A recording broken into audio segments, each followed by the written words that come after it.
very much. Thank you. Thank you, everyone, and thank you for your patience. We're waiting for President Trump, as you likely know, that he was leaving the White House and taking the helicopter flight. We wanted to make sure we did not conflict with, well, I think the most important man in the world. Yes, so we're good, and we know that you also like to report on those things as well. And again, thank you for being here today. We do have a few announcements here, and then we'll begin with your questions. Thank you for being here. Nice orange. Nicely done. All right. The U.S. Department of State has no higher priority than the safety and security of Americans.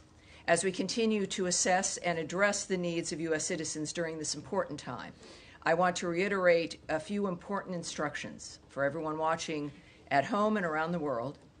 We urge all American travelers to sign up for the Smart Traveler Enrollment Program, known as STEP, to receive the latest updates from the State Department. We also urge U.S. citizens to regularly monitor the department's website at travel.state.gov to receive the latest updates and to find emergency contact information. Americans overseas in need of assistance should contact their nearest U.S. embassy or consulate, or call, if you're overseas, +1 202 501 4444. That is +1 202 501 4444. Another important update: the State Department has added a crisis intake form, which can be found by clicking the banner on the top of travel.state.gov, which, once again, the magic of technology, there it is. The new aspect is that red banner at the top. Click on Israel and Iran departure info for U.S. citizens and follow the instructions for more information. U.S. citizens in Israel and the West Bank who would like to receive information on departure assistance should fill out the form that this website will take you to. This crisis intake form will also allow U.S. citizens in Iran to register their information. We do not anticipate offering direct U.S. government-assisted departure from Iran. Americans seeking departure should take advantage of existing means to leave. The Department of State has provided information and support to over 25,000 people seeking guidance regarding the situation in Israel, the West Bank, and Iran. And on Iran, I want to reiterate the statement from President Trump delivered by my colleague Caroline yesterday. Quote, "Based on the fact that there is a substantial chance of negotiations that may or may not take place in the near future, I will make my decision of whether or not to go within the next 2 weeks." And now, with so much happening, there has been some news this week you may not have seen. After 3 days of talks, technical teams from the Democratic Republic of the Congo and the Republic of Rwanda initialed the text of a peace agreement on Wednesday. Next Friday, June 27th, Secretary of State Marco Rubio will witness the ministerial signing of that peace agreement right here at the Department of State, led by the foreign ministers of Rwanda and the Democratic Republic of the Congo.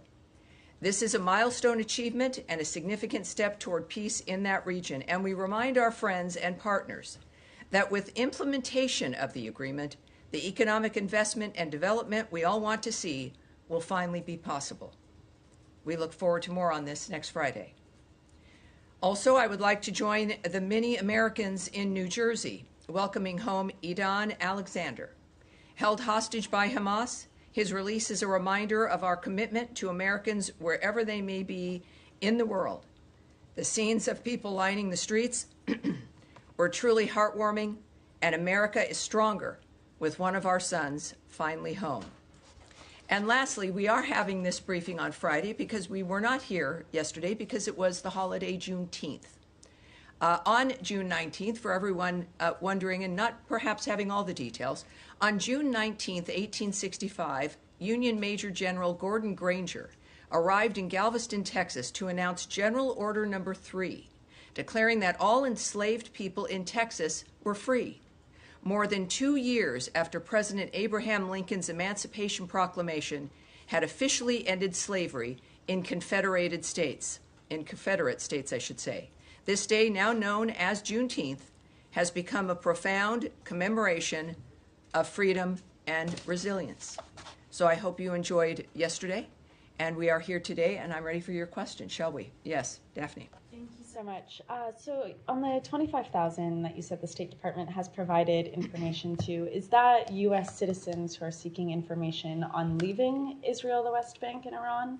It's information in general. So it would be a combination, I'm sure, but it's a general information, conditions, perhaps departures as well, but general information. Okay, and do you have any numbers on the number of U.S. citizens that are seeking information on departing Israel or Iran? Those are not numbers that I will share at this time. Just as a reminder as well, while today is a bit different than the feeling of Tuesday, we are still in a dynamic where there are still hostilities, where there are still people in bunkers, where there is still a danger. Clearly, we've heard the statement from President Trump about his posture at this point. So we're still going to be careful for national security reasons, obviously, when it comes to what we can answer. So that's a number that I won't be able to give you today. Okay. All right. All right. And we will not. We'll do one more, but then we will continue on here. Yes, go ahead. Thank you. Just on Ambassador Huckabee's tweet, he said that the U.S. is working to get military, commercial, charter flights, and cruise ships for evacuation. Have any of those organized by the State Department evacuated American citizens yet? And if not, when is that expected? Again, I won't give details from this podium, but we know that at each embassy they are posting actions that they're taking. We know that the Israeli embassy is doing that, so you could go to either travel.state.gov and get to the Israeli embassy, or go there directly, and you will see their statements, and I would urge you to do that directly when it comes to what the Israeli embassy is doing and what they've accomplished. Yes, sir. Thank you. Florida Governor Ron DeSantis chartered flights apparently for Americans in Israel seeking to leave and successfully got, I believe it's 1,500 out. I was wondering if those charter flights were coordinated with the State Department in any way, or was this done on some tangent? Well, I think that there's, and we know that there, of course, are some independent efforts to get American citizens out of those areas, and when we suggest that people take advantage of existing means, we would include, of course, the nature of other opportunities to leave, independent efforts, independent groups managing those dynamics. As far as the DeSantis effort, I would suggest you call the state of Florida, call his office, and I'm sure that they'll get you more information. All right, Nadia. Thank you, Tammy. Since the president said there is substantial opportunity for negotiation and has given it 2 weeks, why not send in a U.S. representative to join the Europeans with the Iranians in Geneva today?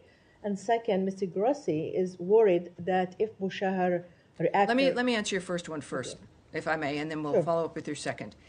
First of all, Geneva is a discussion involving the Europeans. Of course, we're working on many different fronts and have from the beginning here in leading the nature of finding a solution to this problem. And we certainly continue to. The president's made it very clear, as he has, again, not just about this issue, but every other war and conflict that he's trying to stop. And also with his statement that he would allow to make a decision within the 2 weeks because of the potential. So those efforts continue on. How we're pursuing those efforts are up to the president, and he's making those decisions and anticipates that it might be worth waiting those 2 weeks. But other than, I can't characterize the why or the how. But I think it's important. One thing I think of the many that Americans have learned about President Trump is to believe what he says, to know that he'll deliver, and to not second-guess the nature of the choices he's making. Great. And second, Mr. Grossi is worried about reaction coming from Bushahar if it was attacked. So are you worried that as a result of these attacks on any of the reactors that actually we might have a nuclear radiation? Well, certainly. I'm not going to speculate on the impact of the nature of what is transpiring in any country in this regard. I I know that Israel has issued statements afterwards in dealing with any concerns regarding the actions that they're taking, and I would refer you to the Israeli government in that regard. But I'm not going to speculate on a hypothetical dynamic at this point. All right, yes. With regard to the talks taking place today, or concluded today in Geneva, does the Trump administration believe that they were productive in paving the way for diplomacy? Well, I don't want to characterize what the Secretary of State may think of what has happened. I know that the government as a whole, that we're hopeful for every new opportunity, every new effort to have this come to a conclusion that is diplomatic.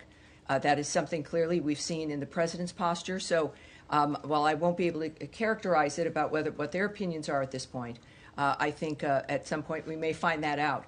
But I do know that we do hope that every effort is successful. Two more quick questions. Is the Secretary planning to get on the phone with any of those foreign counterparts that were in the meeting later today? Well, I know that, of course, he's headed to The Hague next week. And so I know conversations, no doubt, will happen there about a whole number of issues. All right. And then, yes, sir. Iran... We'll move on here. We'll move on here. Yes, sir. Go ahead. To the Secretary's Hague trip. When he was in Brussels in early April, he told us that it would take a few days or weeks, not months, certainly, for him to assess whether or not Putin was serious about ending the war. Today, we have all seen Putin's statements. So he himself made it clear that he has no intention to end the war and the killing. He even discussed, more territories to seize. I'm wondering, have you guys landed anywhere in terms of your conclusion about Putin's intention? Well, we know that since that point, I don't think he said days at that point, but he said a matter of weeks. And in that process, we saw our posture adjust in that framework. At the same time, as I've mentioned before, during negotiations, things sometimes progress, things change. That's the whole point of negotiations and conversations, is that you signal that how long it is generally that you're willing to wait, but that you would know if someone is serious. And then, again, it's not a static environment as you're moving forward through that time. At the same time, we've heard since then some very blunt comments by President Trump about President Putin. We also know that the parties themselves have met directly. And I think that that's also where we've landed at this point in comments from both the President and Secretary of State, that the only way this is going to end is for the two parties to meet and come to a conclusion and a decision and some kind of an agreement. That is where it is. And, of course, we are always present. We remain concerned and issued comments a couple of days ago about the nature of what's happening in Ukraine and the death of an American. So we are there. We have been, of course, Ukraine's biggest supporter, and we continue to hope for and work with and observe the nature of how the conversations are going at this point between the two parties. And that, like every other negotiation, can change one way or another. But that's our posture at this point. Of course, America is still involved, and we're clearly making our presence, our caring about the situation known, and that's where we're at this point. Point taken, Tom. But in light of today's comments, as I mentioned, Putin's comments, and also his press secretary said that now we have a strategic advantage, quote, why should we lose it? We're going to move forward. So in light of those comments, why not calling them out for not being serious about the peace process? Well, again, we're not in just a world where when we see something online that we are going to choose how we're going to respond as an individual. There are many different fronts always in every situation that we remain involved in. So it's not as simple as a single response to a single quote that came from a statement or something online. This is about dealing with certain situations in a complex manner. Only the president can make the decision about how to proceed. Only he knows all the elements about what's important and how we're going to make a difference. And that's where we have it. It is, as I term it, as I did a couple days ago, there is one guiding hand to the choices that we make, and that would include with Russia, Ukraine, and every conflict he's trying to stop. All right. Yes. No. We are going to move on here. Thank you, sir. All right, to go back to Iran just for two questions. Of course. One, just for clarification, have any Americans been killed or injured in Iranian strikes so far?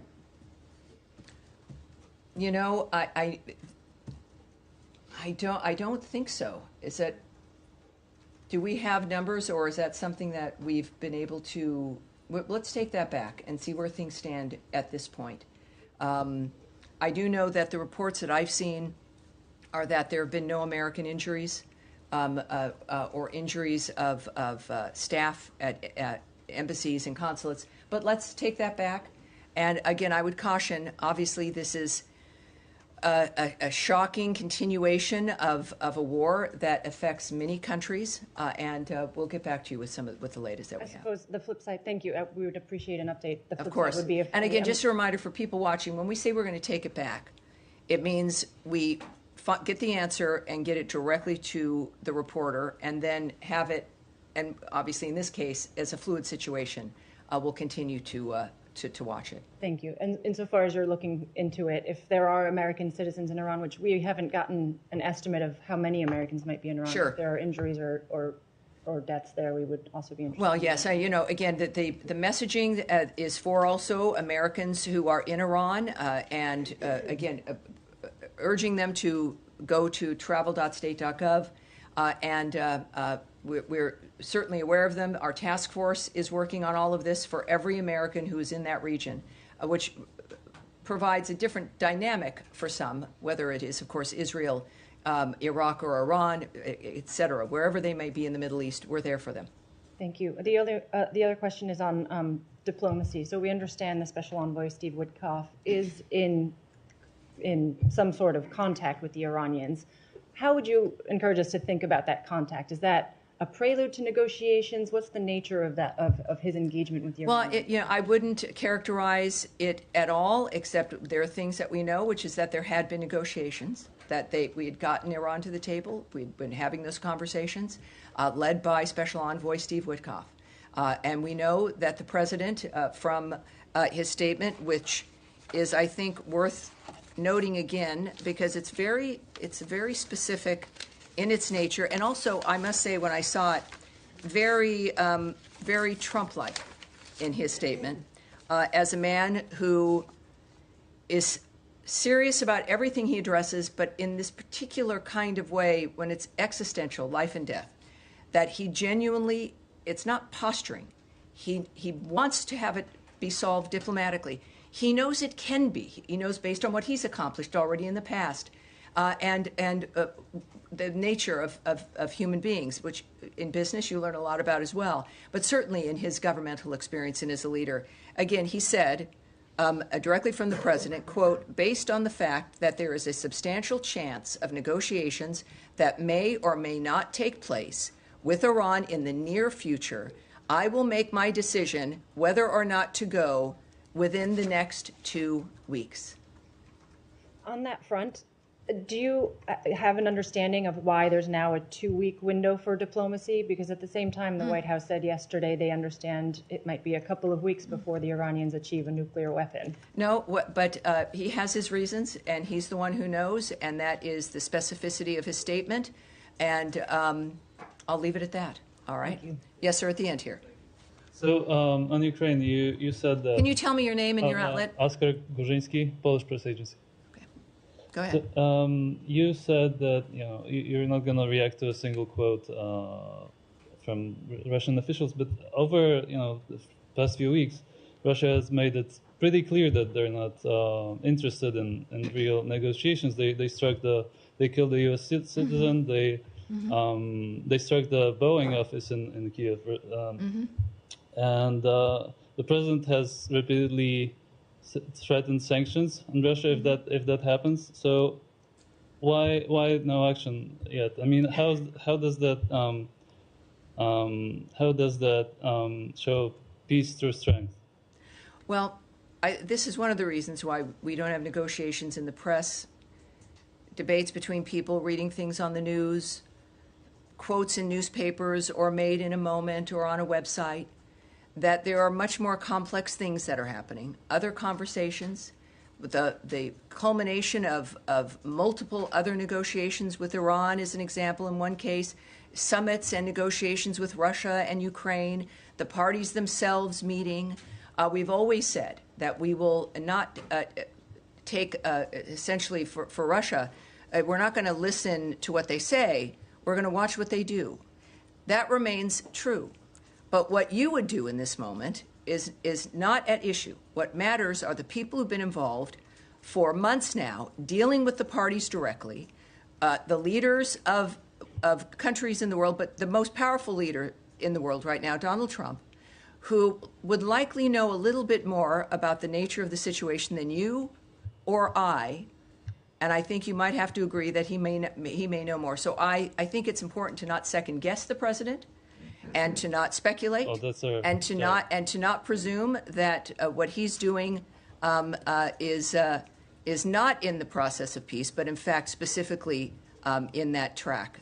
And I'm wondering for Matt Lee, who's been studious with his phone, if you do have something you'd like to ask or add.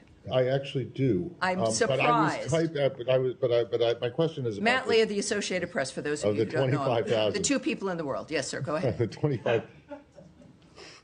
Of the 25,000, you said that you couldn't break it down. That's correct. How many were Israel, how many were West Bank, and how many were Iran? That's right. But is it correct that the only evacuation flight that has happened so far was the one for embassy staff and family members on Wednesday? I will not characterize that or agree with you or not. I won't give you an answer to that. Sorry. It's one of those things we can't hear. In the days prior to this conflict, I might go back and forth with you, but I can't answer that. Okay. Well, because there was a comment from the embassy spokesperson about how to. So are you aware of when these people call? I assume they're calling the number that. Yes, they are. I've called that number. I don't know if many of you have. You called that number? You can call that number, and you'll get someone from. You don't go on to permanent hold. No, they're busier now. After the briefing Tuesday, they're sure. busier. So, but be persistent and do the form online. That's always a good idea. So the 25,000 people who have reached out, Yes. have reached out via that platform, either online or calling. Correct. And they, do you know how many of those 25,000 have then taken the information that they've been given or the guidance that they've been given, and then left? There's data that I won't be sharing, and even in general, it's not data that I can share with you. The fact that we got the number from the team, I felt really excited about. Now you're making me feel like it's not so good. No, it is. It's a great number, but I will not break it down. Okay. I will not go into descriptions that highlight a situation or an environment within this region of conflict. I don't think it's wise. All right, thank you. Thank you, sir. All right, yes, sir. Back. Thank you very much. I have two questions. Regional sources reported that Iran is using human shields to protect its military bases and forces. Same thing Hamas did in Gaza. This tactic has reportedly been employed in several areas, including Kermanshah city in Iranian Kurdistan. Do you have any information on this, and would you please be willing to comment? What I can say, it's going to be brief. You won't necessarily like it, but I can say that we are aware of those reports, that the Iranian regime is using human shields to protect its military bases and forces, and I have nothing further for you at this time, but we are aware. Yes, sir. Next. Well, you have one more? Yes, one more. All right, and then we'll come directly to you. Yes, sir. Danny Danon, Israel's representative to the United Nations, claimed that Iran has attempted to assassinate President Trump and Prime Minister Netanyahu. He said today at the United Nations. Do you want to comment on it? No, I would suggest you contact the ambassador, but I have no comment on that. Yes, sir. All right, now, yes. Thank you, Tammy. To question one on Iran and the other one on Iraq. I'm sure you may have heard from the Iranian foreign minister, which he said that we are not coming back to the table unless the Israeli stops strikes on Iran. And they are not going to negotiate with the U.S. until the U.S. will stop Israeli to attack Iranian. Are you willing to broker a ceasefire if that helps you to make a deal with Iranian? Obviously, I can't speculate on that. I'm not going to characterize what's happening now or the reaction by the president or the Secretary of State to what those negotiations might be. So you know that's a standard basis here, is we're not going to do that. But as you do know, of course, from the president's remarks, is that he still holds out the hope for negotiations. And there's also been a reinforcement that Iran and its proxy should not target U.S. interests or personnel, and if they do, the consequences will be dire. So we can reinforce that. And of course, the ultimate red line, which has been repeated constantly, because it's what the president sees as being the most important aspect, is that Iran cannot have a nuclear weapon. That is not a negotiable dynamic. And, all right. Yes, sir. another question on Iraq. Yes, sir. Go ahead, please. Sorry. No, we'll keep going here. I have a non-Middle East question. Yes. We're getting reports that Japan has canceled the annual security talks known as 2+2 with Secretary Rubio and Defense Secretary Hegseth because of U.S. demands for them to increase their defense spending. Do you have any comment on this? And has Tokyo communicated with No, I have Washington? no comment on that at this point. Thank you. Yes, ma'am? Thank you, Tammy. Two questions, one on China and about the Iran and Israel war. It was reported that the Chinese cargo plane was headed to Iran. Has there been any detection of Chinese actions or cooperation to support Iran?